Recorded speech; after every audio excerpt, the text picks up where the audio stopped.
released on November 11th, 2008, is a bonus for beating the campaign unlocked something truly special. Call of Duty Nazi Zombies. A simple to learn, hard to master arcade-style game mode. Compared to future maps, Nacht Untoten is extremely bare bone.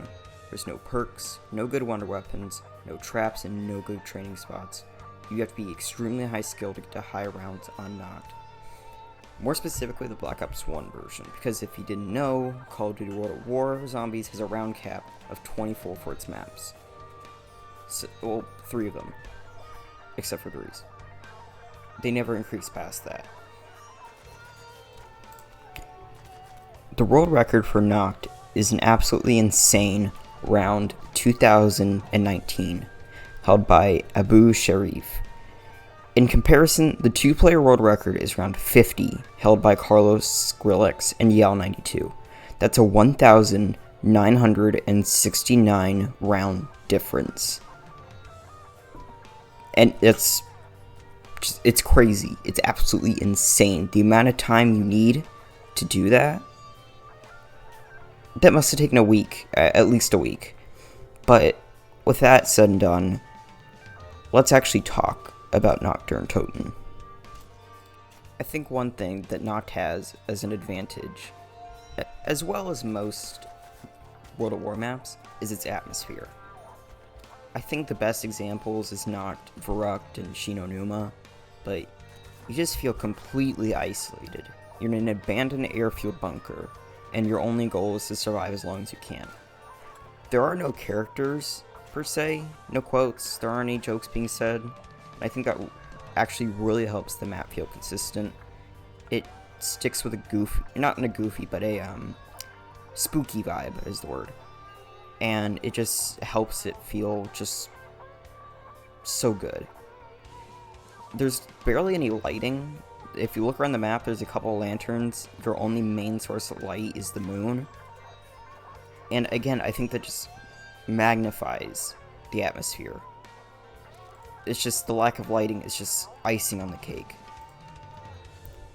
One thing I want to talk about is, as far as I know, a Nacht exclusive. Explosive barrels and other stuff outside the map. There's the cars and the generators. To my knowledge, that hasn't been done ever again. And I think that's a big shame, because I think they added a lot to the map. Even though they were just like one-use things, they still added a bit of cohesion to the map, where you're in a airfield, so there's gonna be fuel, there's gonna be trucks, there's gonna be generators. But then when you get a map like Shinonuma, you'd expect there to at least be generators, but there's nothing there. It's empty. Just empty. Now, there are a bunch of versions of Nacht Untoten. It's in World at War, Black Ops 1, Black Ops 2 in Transit, and Black Ops 3 in Revelations and in Zombie Chronicles. It is the map that has been fully recreated the most in Call of Duty Zombies. Fully recreated. Not partially, but fully. In my opinion, Black Ops 1 is the hardest, because it has no pack-a-punch, no gobblegums. Black Ops 1 has pretty terrible guns, besides the Thunder Gun, but you don't get drops using that. And Black Ops 3 is the easiest with gobblegums, the Wonder Fizz, and god-tier weapons compared to other games. Now, obviously, with all these different versions of one map, we gotta rate them from worst to best. I mean, you just gotta. So, let's start with the worst one, which is easily Black Ops 2. Transit was just a Nacht Easter egg. Just past farm, you run through a cornfield, and it's just there. It's a really stupid inclusion. It doesn't add anything except for a jet gun piece. And I'm not talking about the jet gun. That's not even going to talk about that. But is there a canonical reason why it's in the map? I think I heard some theories saying it's because the tectonic plate shift after moon, but it just feels like a cheap fan service moment. So yeah, Black Ops 2 Nacht is easily the worst, just because you can't survive in it either. You unless you get really lucky with max ammos and insta kills, you're just trapped there. You'd have to run to farm.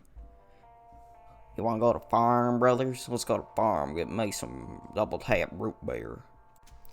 Next up on the list is Call of Duty World at War. Now, original Nacht is a fun map with friends, but I can't play it solo for very long. It gets too boring way too fast for me. Wall guns are good, like the Thompson and trench gun, and your only viable high round weapon is the flamethrower because it has unlimited ammo. But besides that, I don't really have much to say about Nacht. I respect its place. It is the birth of zombies, one of my favorite game modes, and one of my passions. But that's all I have to say about it. Alright, next up is the Black Ops 3 Zombies Chronicles version of Nacht. I really like it. It's a lot of fun, but because, and don't get me wrong, I do like the Wonder Fizz and the Gobblegums in this map, but because of that, it makes it way too easy. Call of Duty World at War is just kind of too boring, because even if the smallest mistake, you just get trapped, because you don't have a reliable way to get out. But Black Ops 3, I mean, if you use the right Gobblegums, you can get a pack-punch weapon with double pack, and it's just a cakewalk. It's all RNG with Nacht. It's what it boils down to. But with Black Ops 3, there's no challenge. You can get to pretty high rounds thanks to Gobblegums, but that's pretty much it. And finally, my personal favorite version of Nacht is Black Ops 1. And Black Ops 1 guns, as I said, are horrible. Most of them are just complete trash. Like, the Commando and the Galil are really good, but other than that, maybe like the RPK. But because the Black Ops 1 version has Mule Kick, and it has the Thunder Gun, it makes it easier, but it's not a complete joke like Black Ops 3. Black Ops 1 just is a sweet spot with challenge.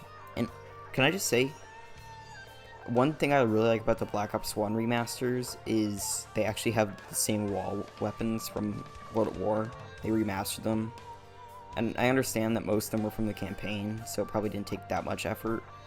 But still, it's a really nice touch, and I wish Zombie Chronicles did that. In conclusion, Nacht is a small, fun distraction from other maps, but Call of Duty was just getting started with zombies, for they were about to get insane with Verruckt.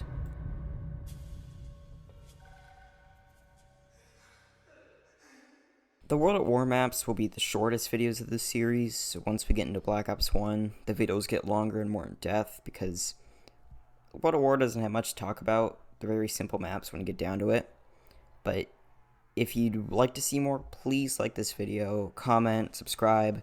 I will read the comments, because I got nothing else to do, but I will read them. Tell me what you liked and what you didn't in the comments, and I will see you in Verruckt.